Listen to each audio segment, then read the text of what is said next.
ठीक है, देख लिया दोबारा। कैप्लस थर्ड लॉ क्या होता है, टी का स्क्वायर डायरेक्टली प्रोपोर्शनल है ए की पावर 3। ए यहाँ पर क्या है, सेमी मेजर एक्सिस है।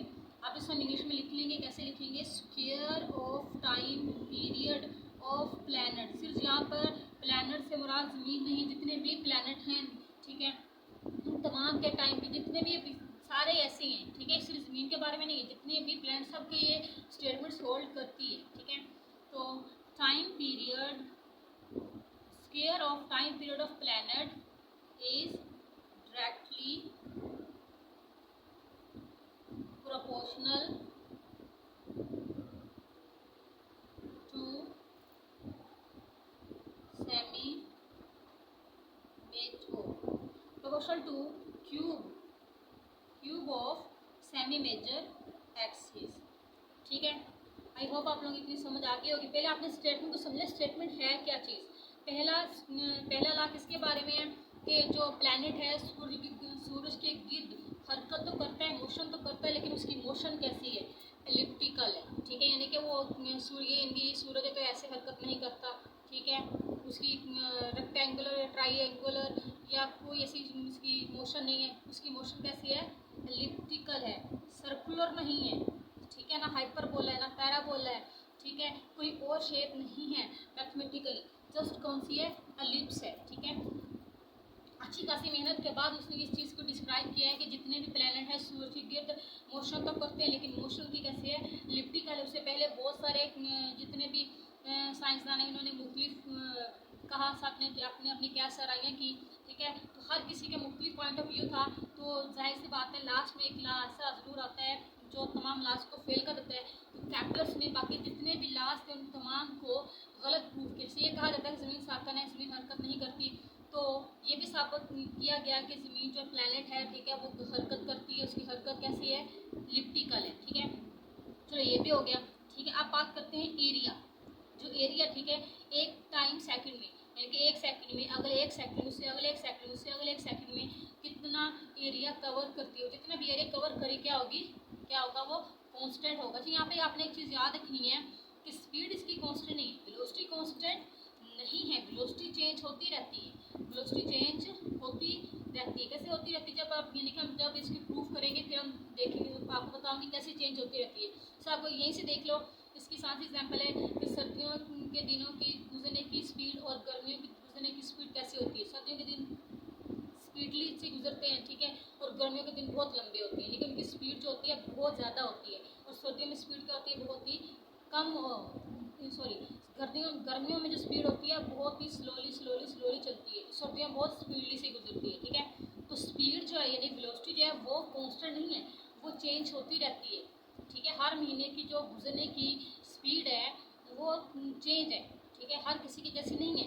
बट उस स्पीड में, उस टाइम ड्यूरेशन में जो एरिया कवर होगा वो कांस्टेंट होगा, एरियल वेलोसिटी इज कांस्टेंट, ठीक है। जो तीसरा लॉ है वो ये है कि आप चलो ठीक है, उसने एक सेकंड में, 2 सेकंड में, 3 सेकंड में, या फिर जितना भी एरिया होगा, जितने भी कवर करेगी, ठीक है, टोटल एरिया जितना भी कवर करेगी उसके लिए उसे कितना टाइम दरकार होगा, यानी कि एक कंप्लीट रिवोल्यूशन के लिए उससे कितना टाइम चाहिए। जिस तरह हमारी ज़मीन 365 दिन लेती है, लेकिन हर प्लैनेट का ये नहीं है, ठीक है। तो वो बेसिकली निकालते कैसे हैं, ठीक है। तो कैप्लस ने ये भी रिलेशन बताया कि टाइम पीरियड हर जगह उसने अकेला एक प्लैनेट के लिए निकालना है, ऐसा रिजल्ट बनाना है जो तमाम प्लैनेट्स के लिए क्या हो, वैलिड हो। तो ये जो रिजल्ट है, ये जितने तमाम रिजल्ट हैं तमाम प्लैनेट्स के लिए वैलिड है। तो इस थर्ड लॉ के मुताबिक जिसका टाइम पीरियड होगा वो किसके प्रोपोर्शनल होगा, टाइम का square directly proportional to the same cube of the semi major axis, ठीक है। अब हम चलते हैं, इनके प्रूफ करते हैं। पहले फर्स्ट लॉ करते हैं, सेकंड लॉ का, फिर थर्ड लॉ का। लेकिन पेपर्स में जब आपने Kepler's first law, second law, third law लिखने तो पिक्चर्स नहीं बनानी, डायग्राम नहीं बनानी, जैसे आप लोगों को समझाने के लिए मैंने बनाई है, ठीक है। आपने ये पिक्चर्स नहीं बनानी, जब हम प्रूफ करेंगे जो हमें पिक्चर्स जितनी ड्रॉ करेंगे उसे आपने उतनी ही ड्रॉ करनी है, ठीक है। चलो हम स्टार्ट कर लेते हैं कैप्लस फर्स्ट लॉ। उससे पहले कुछ चीज़ें हैं कैप्लस फर्स्ट लॉ की आपको बतानी है, ठीक है। वो क्या है वो आपको बता देती हूँ, ठीक है। आपने प्रूफ में शामिल नहीं करनी, जहाँ से प्रूफ स्टार्ट करूँगी वहीं से आपने प्रूफ स्टार्ट स्टार्ट करना है, ठीक है। तो जस्ट इंफॉर्मेशन है, ठीक है। एमसीक्यूज के अगर पूछना चाहे तो इसके लिए आपको थोड़ी सी मैं आपको डिस्क्राइब कर दूं। जैसे आपको पहले बता चुकी हूँ, फोकस कितने होते हैं, 2 होते हैं, ठीक है। सब फोकाई बोलते हैं, ठीक है। ये हमारे पास क्या है, एलिप्स है, ठीक है। हम खुद ही हमने अभी इस स्टेट के मुताबिक जो उसकी ऑर्बिट होगा, जो उसका मदार होगा किसी भी प्लेनेट का, वो क्या होगा, इलिप्टिकल होगा, ठीक है। तो ये हमारा क्या है, सन है। जस्ट इन्फॉर्मेशन, अभी प्रूफ स्टार्ट नहीं हुआ, जस्ट ये इन्फॉर्मेशन है, ये हमारा सन है। सही बात है, ये पूरा जो ऑर्बिट है, ये पूरा ऑर्बिट किसका है, प्लैनेट का है। तो प्लैनेट कहीं भी हो सकता है। लेट्स सपोज अगर प्लैनेट चाहिए, एक और चीज़ बाकी चीज़ें ड्रॉ कर लेते हैं। 0 0 ओरिजिन से लेकर इस पॉइंट तक का डिस्टेंस ए ले लेते हैं। इस तरह ओरिजिन से लेकर इस पॉइंट तक का डिस्टेंस क्या ले लेते हैं, वो भी ए ही होगा, क्योंकि डिस्टेंस तो पॉजिटिव होता है, लेकिन बेशक है दूसरी साइड पे, लेकिन है तो पॉजिटिव ही डिस्टेंस, ठीक है। इसके कंपोनेंट A0, इसके कंपोनेंट क्या होंगे, A0, ये मिस्टेक, ये -A और 0 लिखा जाना था, ठीक है। सन ने ज़्यादा फोकस पे है, तो इसके कंपोनेंट क्या होंगे, A, E और 0, लेकिन माइनस में, ठीक है। इस तरह ये फोकस इधर, लेकिन इसलिए लिखने की जरूरत नहीं है, ठीक है। ओके, अब ओरिजिन से लेकर सन तक का जो डिस्टेंस है वो कितना है, AE है।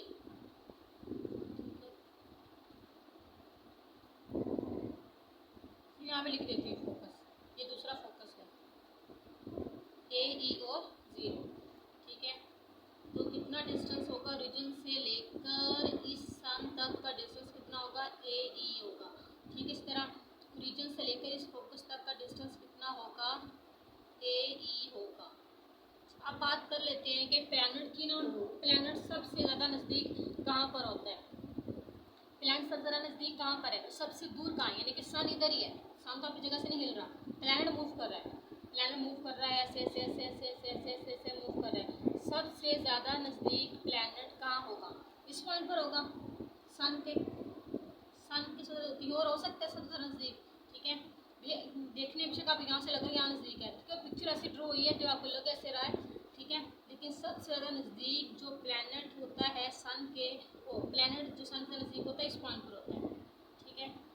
इस पॉइंट पर होता है प्लैनेट से ज़्यादा नज़दीक, इससे बोलते हैं हम लोग पेरिजी, पेरिजी, ठीक है। इस पॉइंट क्या बोलते हैं, पेरिजी बोलते हैं, ठीक है। इस पॉइंट का इसका दूसरा नाम भी है जो अभी मुझे याद नहीं आ रहा, पेरिहीलियन, पेरिहीलियन, स्पेलिंग थोड़ा सा आगे हो सकते हैं, ठीक है। पेरिहीलियन, ये थोड़ी गलत होगी, पेरी PARI, पेरिहीलियन, ठीक है। पेरिहीलियन दो नाम होते हैं, यानी कि वो पॉइंट जो सूरज के सबसे ज़्यादा नज़दीक होता है प्लैनेट का, वो कौन सा होता है, पॉइंट -A, ठीक है। उस कंपोनेंट क्या होता है, -A और 0, ठीक है। उस पॉइंट का नेम क्या है, पेरिजी या पेरिहीलियन, नहीं याद है ऐसे याद कर लो, पास्ट, यानी कि पास्ट पुराना पुराना पॉइंट, पेरिजी या पेरिहीलियन, ठीक है। अब वो पॉइंट जहाँ पर प्लैनेट सूरज से बहुत ज़्यादा दूर होते हैं, वो ये वाला पॉइंट होता है। यहाँ से देख लो, ये सन है, ये हमारा प्लैनेट है, कितना फासला है इसके दरमियान, ठीक है। इसे क्या नाम बोलते हैं, पेरिहीलियन,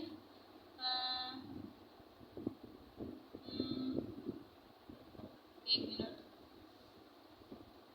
एपोजी है, क्या नेम है, एपोजी, ठीक है। वो पॉइंट जो सूरज से बहुत ज़्यादा दूर होता है, यानी कि फार अवे होता है, क्या बोलते हैं, एपोजी, या इसका दूसरा नाम है एपिहीलियन,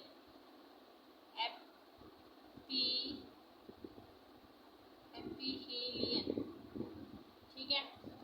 एपोजी या फिर एपिहीलियन, ठीक है। अब बात करते हैं, यानी कि ये पॉइंट तो है एपोजी या एपिहीलियन, ठीक है। इसके कैसे याद रखोगे, अपार्ट के नेम से, अपार्ट यानी कि दूर, ठीक है। अब भूलेगा तो नहीं, अपार्ट से A यानी कि एपोजी, B से पास यानी कि पेरिजी, ठीक है। नज़दीक यानी कि बहुत पुरानी बात है, बहुत दूर, बहुत दूर, पास, ठीक है, याद रह जाएगा। अब बात कर लेते हैं कि फासला कितना होगा, वो पॉइंट यानी कि सबसे क्लोजेस्ट डिस्टेंस क्या होगा, जब प्लैनेट सन के नज़दीक होगा तो कितना डिस्टेंस होगा। तो डिस्टेंस निकाल लेते हैं, यानी कि पी से लेकर एस तक का डिस्टेंस निकालना है। तो यहाँ से देख लो, हमें इतना डिस्टेंस निकालना है, जस्ट इतना डिस्टेंस, लेकिन टोटल डिस्टेंस कितना है, ए है, ये डिस्टेंस कितना है, ए ई है। तो क्लोज डिस्टेंस निकाल लेते हैं, कितना होगा, बड़ा डिस्टेंस कितना है, ए माइनस ए ई, ये निकाल लो 1 माइनस ई, ठीक है। इस तरह अब हमने निकालना है, यानी कि सबसे दूर वाला डिस्टेंस कितना है। प्लैनेट अगर सूर्य से दूर होगा तो कितना दूर होगा, उसकी लेंथ कितनी होगी, डिस्टेंस कितनी होगी, यानी कि इस पी, इस एस से लेकर हमने इस बी तक का, इस प्लैनेट तक का डिस्टेंस निकालना है। तो हमें पहले से पता है इतना डिस्टेंस ए ही है, इतना डिस्टेंस कितना है, ए है, दोनों को जमा कर लेंगे, ठीक है। Close distance far away distance, further distance बोल सकते हैं, यानी कि दूर वाला डिस्टेंस। तो ए ई प्लस ओरिजिन से लेकर पी तक का डिस्टेंस कितना है, ए रखा हुआ है हमने, प्लस ए कॉमन ले लो, 1 प्लस ई, ठीक है। ये कुछ एमसीक्यू के लिए पूछ देंगे, सबसे दूर वाला डिस्टेंस कितना है, दूर वाले में प्लस आता है, नज़दीक वाले में माइनस आता है, ठीक है। यानी कि पास्ट वाले, ठीक है, पहले जी माइनस वाले कंपोनेंट से माइनस आएगा, जी कंपोनेंट प्लस वाला है तो उससे क्या आएगा, प्लस आएगा, ठीक है। ये कुछ इन्फॉर्मेशन थी जो कभी कभी एमसीक्यू से पूछते हैं। ये तो अभी हम इसे जस्ट डिस्क्राइब किए, यानी कि वाकई ऐसा होता है, लेकिन अब हमें साबित करना है मैथमेटिकली वाकई ही प्लैनेट की जो मोशन है वो इलिप्टिकल है, ठीक है। जैसे इन्फॉर्मेशन थी, ये सारी तो जस्ट इन्फॉर्मेशन थी, जो कुछ पूछता है एमसीक्यूज में, ये कुछ इन्फॉर्मेशन थी, ठीक है। अब हम देख लेते हैं, इनके प्रूफ स्टार्ट करते हैं, ठीक है। इतना क्लियर है, ठीक है। अगर आप कुछ क्लियर है तो आप मैसेज करके पूछ सकते हैं। तो अब हम रेस नहीं करना, चलो रेस हो गए, अब स्टार्ट करते हैं हम इसका प्रूफ। तो जाहिर बात है, सन है, यहाँ पर सन है और प्लैनेट है, सन का भी कोई ना कोई मास होगा, प्लैनेट का भी कोई ना कोई मास होगा। तो हम ले लेते हैं, let capital M mass of sun, जाहिर बात है सन तो बहुत बड़ा है, उसका मास बड़ा लेना पड़ेगा, एंड स्मॉल एम क्या होगा, मास ऑफ प्लैनेट, ठीक है, मास ऑफ प्लैनेट। तो ये भी हमें लेट करना है कि सन कहाँ है, किसी एक फोकस पर है, ठीक है, सन, ठीक है, एट 1 फोकस, ठीक है। हम अभी बात नहीं करेंगे कि फोकस किसका है, एलिप्स का, पैराबोला का, हाइपरबोला का भी हम लिखेंगे फोकस एलिप्स, क्योंकि हमें साबित करना है फोकस एलिप्स का है, ठीक है। तो एलिप्स क्या साबित होगी, जिसकी सेंट्रिसिटी क्या होगी, लेस देन 1 होगी, बस यही हमने साबित करना है, ठीक है। तो हम let M mass of the sun, M क्या होगा, प्लैनेट होगा, सन कहाँ लाई कर रहा है, फोकस पे लाई कर रहा है, इसकी अब पिक्चर बनेगी जस्ट इतनी सी बनेगी। एक और चीज़, आप किसी भी फोकस पर सन ले सकते हो, अपनी आसानी के लिए मैं ज़्यादातर इस साइड पे लेती हूँ, ठीक है, ऐसे ड्रॉ करना इजी होता है, ठीक है। ये सन है हमारा, ठीक है, ये हमारा क्या है, प्लैनेट है। तो इसका जो पोजीशन वेक्टर है, रेडियल डिस्टेंस क्या नेम लेते हैं, इसे आर का दे लेते हैं, ठीक है। तो ये हमारे पास इतना, सन का मास कैपिटल एम, प्लैनेट का मास स्मॉल एम, ठीक है। सन से प्लैनेट का जो पोजीशन वेक्टर रेडियल डिस्टेंस को क्या लिया हमने, आर लिया, ठीक है। और आपको पहले से पता है सन किसी भी दो बॉडीज के दरमियान फोर्स ऑफ अट्रैक्शन क्या होती है, ठीक है। अगर ऐसी एक और चीज़, अगर मुझे नहीं मालूम आप लोगों को किस हद तक फिजिक्स की चीज़ों का पता है, अगर ऐसा लफ्ज़ मैं बोल जाऊँ, ऐसी डेफिनेशंस जो आपको नहीं पता हो, ठीक है, तो आप पूछ सकते हैं, ठीक है। तो हम चलते हैं सीन्स, क्योंकि हम प्रूफ स्टार्ट करें तो प्रूफ यहाँ पूरा स्टार्ट हो जाएगा। Since force of attraction between sun and planet is, ठीक है, क्या होती है, एफ ऑफ आर, ठीक है। अगर आप आर नहीं तो जैसे ऐसे लिख दो, एफ, ठीक है, G M M R square, ठीक है। यहाँ पर जी क्या है, ग्रेविटेशनल कांस्टेंट है, M mass of the sun है, स्मॉल है मास ऑफ द प्लैनेट है, ठीक है। रेडियल डिस्टेंस है, यहाँ पर क्या force also we know that differential equation DIFF का मतलब डिफरेंशियल, आपने पेपर में पूरे स्पेलिंग लिखे हैं, यहाँ पे मैं शॉर्ट लिखती हूँ। Also we know that differential equation of orbit, यानी कि जितने भी प्लैनेट होते हैं उन तमाम की जो डिफरेंशियल इक्वेशन, जो हर चीज़ की डिफरेंशियल इक्वेशन भी होती है, differential equation is F is equal to M A होता है ना, एम ए यानी कि एक्सीलरेशन, तो उसकी डिफरेंशियल एक्सीलरेशन जो इसका आपको रेडियल कंपोनेंट, ट्रांसवर्सल कंपोनेंट याद हो, ठीक है, वहाँ से निकाली गई है ये। अब प्रूफ तो आप लोगों को नहीं कराऊंगी यहाँ पे, जिस तरह ये हम यूज़ करें इसका प्रूफ तो नहीं करेंगे इस चीज़ का, इस तरह ये जो फोर्स था हम इसका प्रूफ नहीं करेंगे, इस यूज़ करेंगे। डिफरेंशियल इक्वेशन ऑफ ऑर्बिट किससे निकाली गई है? F is equal to M A से निकाली गई, ये तो आप लोगों को पता बाय न्यूटन्स लॉ, ठीक है। F is equal to M A, ठीक है, एम तो कॉन्स्टेंट है, ए यहाँ पर वेक्टर है, ठीक है, एच, ठीक है, एच स्क्वायर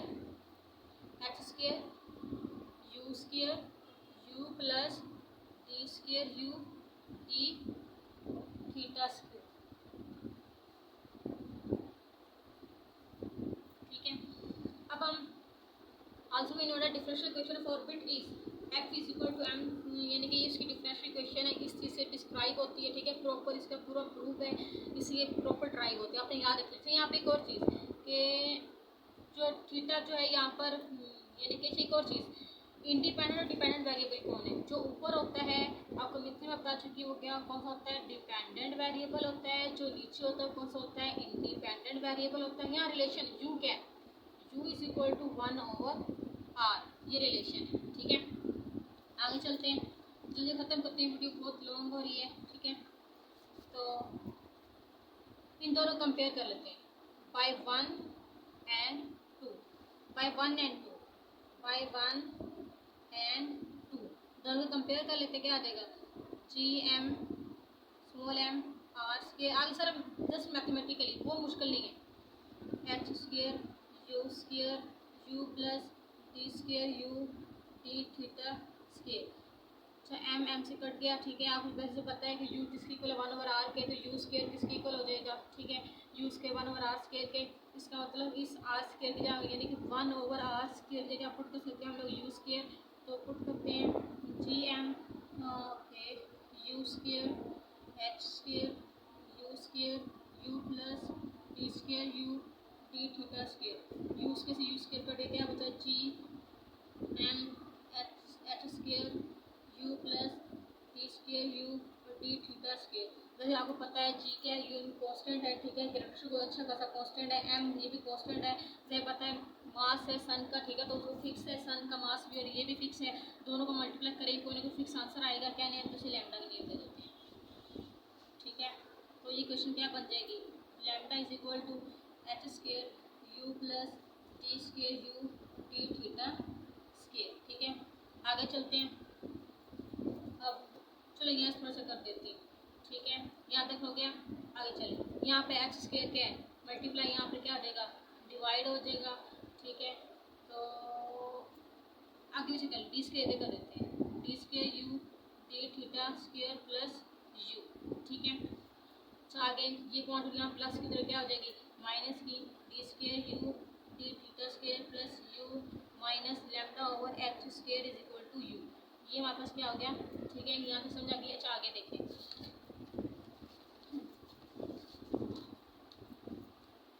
यहाँ से समझा गई, रेस कर रही हूँ मैं। आगे हम चलते हैं, इससे आगे प्रूफ अभी तक जारी है, ठीक है। कहाँ तक हो गया था? यहाँ तक पहुँच गए हम लोग। D square U D theta square plus U minus lambda over H square is equal to U. अच्छा आप इस चीज़ का सिर सकते हो,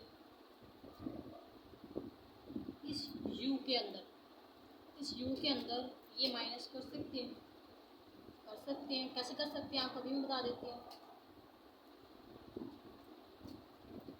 यहाँ से देखिए, अगर इसका डेरिवेटिव क्या होगा? अंदर अप्लाई हो जाएगा। तो ये पूरी चीज़ क्या है? कांस्टेंट, लैम्डा भी कांस्टेंट है, एच भी कांस्टेंट है, ये पूरी चीज़ क्या है? कांस्टेंट है। जब हम डेरिवेटिव u का लेंगे तो ये क्वांटिटी वापस आ जाएगी, पूरी की पूरी क्वांटिटी वापस आ जाएगी, लेकिन जब इसका कॉमन डेरिवेटिव लेंगे। ये क्या चीज़ है, कांस्टेंट है। कांस्टेंट का हम लाख डेरिवेटिव ले लें, होगा क्या वो ज़ीरो ही। इसलिए u के अंदर हम मैं ज़ीरो माइनस कर दें या ऐड कर दें, फर्क नहीं पड़ता। ठीक है, तो यहाँ तक समझा गया। ओके, आगे चलते हैं। यहाँ पर क्या है, डिफरेंशियल इक्वेशन। आपको मालूम नहीं मुझे कि आपको डिफरेंशियल इक्वेशन का पता है कि नहीं पता। ऐसी इक्वेशन जिसके अंदर डेरिवेटिव शामिल हो, क्या होती है, डिफरेंशियल इक्वेशन होती है। तो इस इक्वेशन के अंदर क्या शामिल है, डिफरेंशियल इक्वेशन शामिल, डेरिवेटिव शामिल है। तो ये क्या डिफरेंशियल इक्वेशन है। ठीक है, ये क्या डिफरेंशियल इक्वेशन, जिस तरह दुनिया जितनी भी इक्वेशंस है अभी तक मौजूद हैं, उनके सोल्यूशन है, किसी के नहीं है। तो इस डिफरेंशियल इक्वेशन का सोल्यूशन मौजूद है।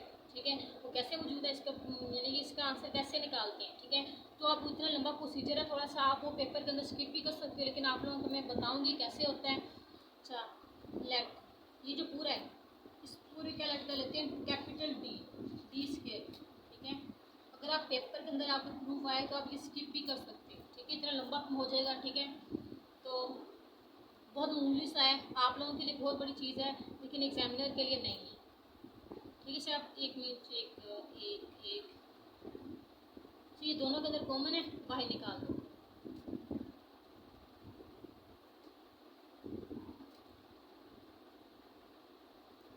ठीक है, क्या कर लेते हैं, लेट कर लेते हैं डी की इक्वल डी स्क्वायर की कुछ सेकंड डेरिवेटिव होगा प्लस वन। ठीक है, इससे ये इक्वेशन है, डिफरेंशियल इक्वेशन के अंदर ना दो उसकी होती है, होमोजीनियस और नॉन होमोजीनियस। ये होमोजीनियस इक्वेशन कैसे है, क्योंकि राइट साइड पे इसके जीरो है। ठीक है, ये होमोजीनियस डिफरेंशियल इक्वेशन है। ठीक है, तो इसका सोल्यूशन कैसे निकालते होते हैं, ये वाला जो चीज़ होती है इसे जीरो पे पुट करते हैं। ठीक है, ये वाला तो नहीं होता। ठीक है, तो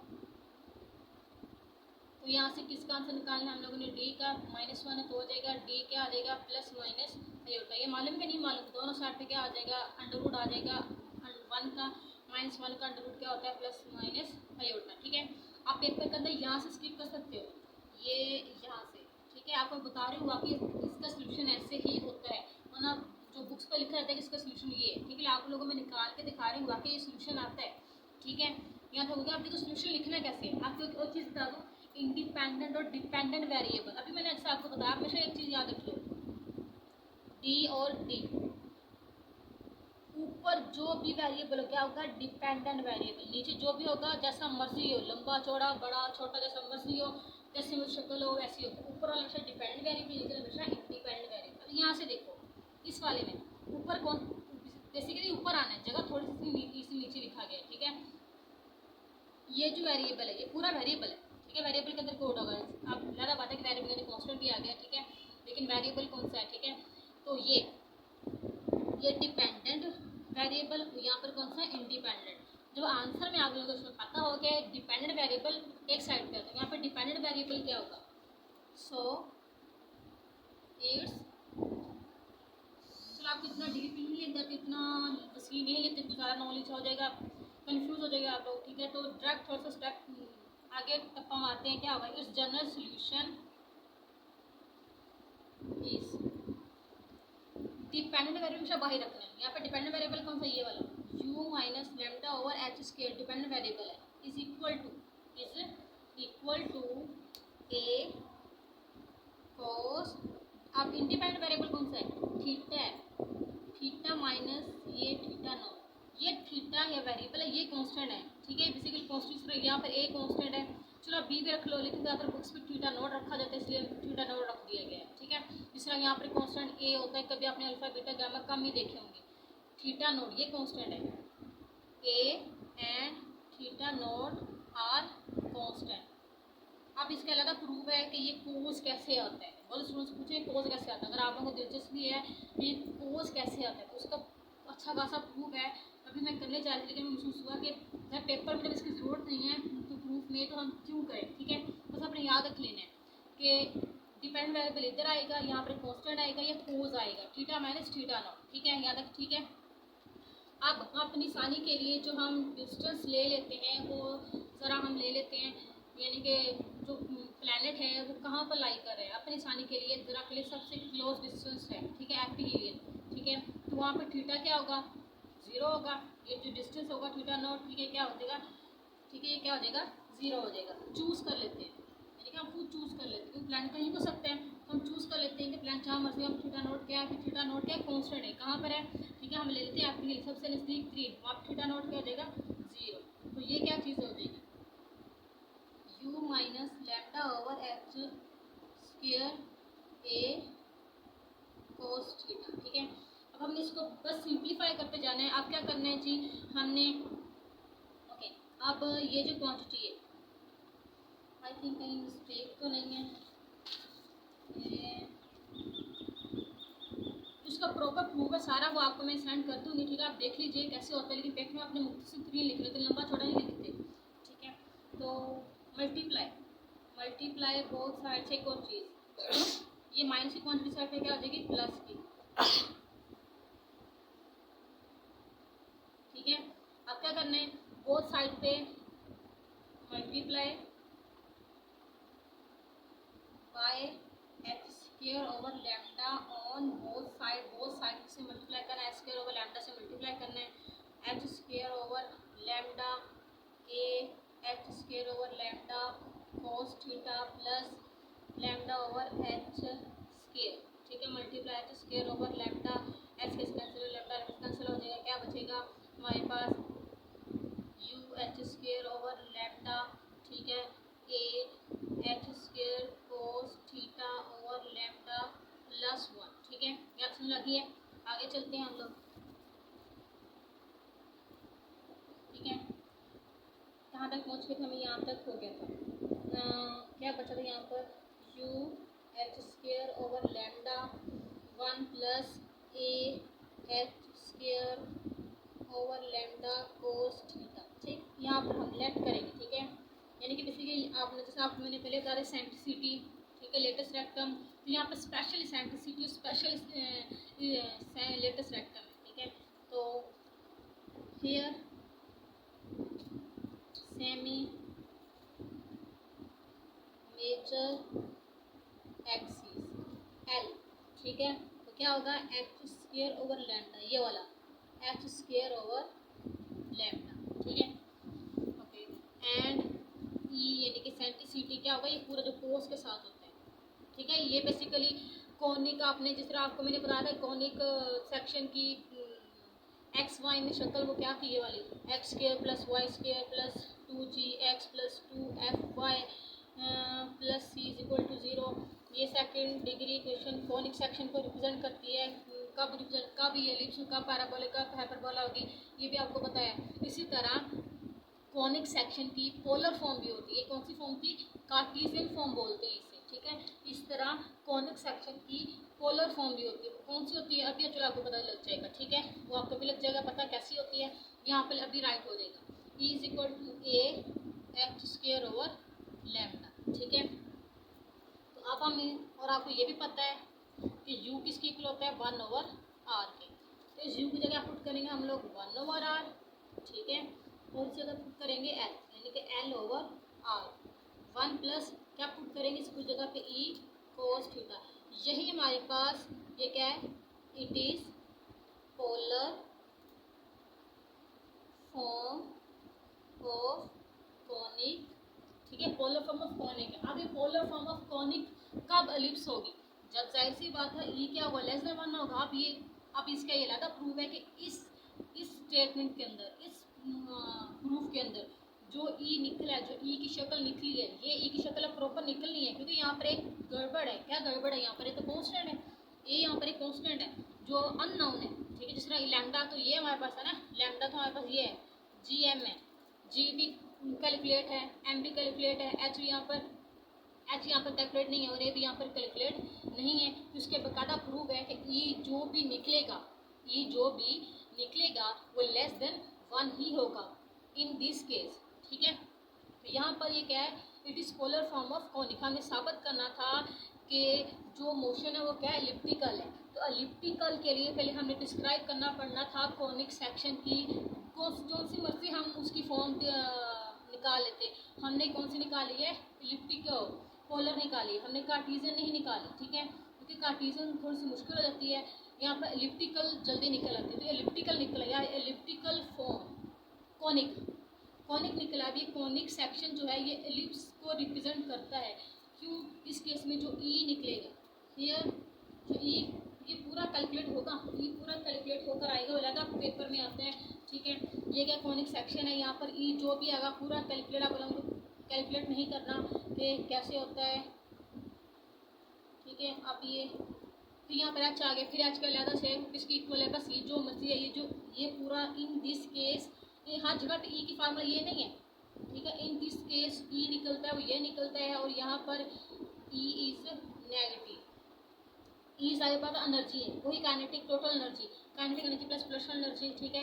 ई यहाँ पर एनर्जी है, ई नेगेटिव होगा तो वो लेस देन 1 होगा, ठीक है। ई यहाँ पर नेगेटिव है, सो ई लेस देन 1, ठीक है। यानी कि पेपर में लिखने की जरूरत नहीं है आपको, ये चीज़ जैसे आपको मैंने वैसे ही बताई है कि वाकई ये ऐसा चीज़ है, ठीक है। इस सूरत में पूरा प्रूफ निकलता है कि ये पूरा पूरा बेसिकली प्रूफ है कि इन दिस केस जो ई निकलेगा ये निकलेगा, ई क्या होगा, नेगेटिव होगा, ठीक है। ये नेगेटिव होगा तो ये वन माइनस समथिंग होगा, तो जो पूरा आंसर आएगा वो लेस देन 1 ही आएगा, ठीक है। तो calculate is polar form of conic, ठीक है।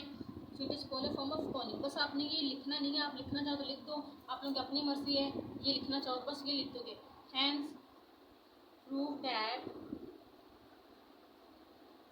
Every planet describes